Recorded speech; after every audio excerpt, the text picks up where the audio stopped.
বর্ষার এক অন্ধকার রাত। ছোট্ট একটা ঘরে চলছে টিকে থাকার লড়াই। ঘরের ভিতর ছাদ দিয়ে পানি পড়ছে। মা, ওদিকে আবার পানি ঢুকছে। বাবা হাঁড়ি রেখে পানি আটকায়। যা আছে তাই দিয়েই সামলাতে হবে। এক কোণে ছোট ছেলে মেয়ে বসে।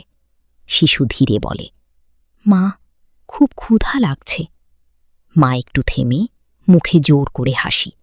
হবে বাবা, একটু অপেক্ষা কর। মা অল্প চাল নিয়ে হাঁড়িতে দেয়।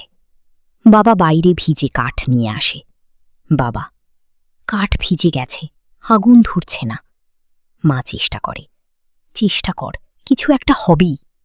অবশেষে আগুন জ্বলে, অল্প ভাত রান্না হয়। তিনজন মাটিতে বসে ভাগ করে খায়। বাবা হেসে বলে, কম হলেও আমরা একসাথে আছি। বৃষ্টি চলছে, ছোট প্রদীপ জ্বলছে। মা শিশুকে জড়িয়ে ধরে। দারিদ্র্য থাকতে পারে, কিন্তু ভালোবাসা থাকলেই সংসার টিকে থাকে। হেন্ডিং লাইন। ছোট ঘর, কম খাবার, তবুও একসাথে থাকাই সবচেয়ে বড় সুখ।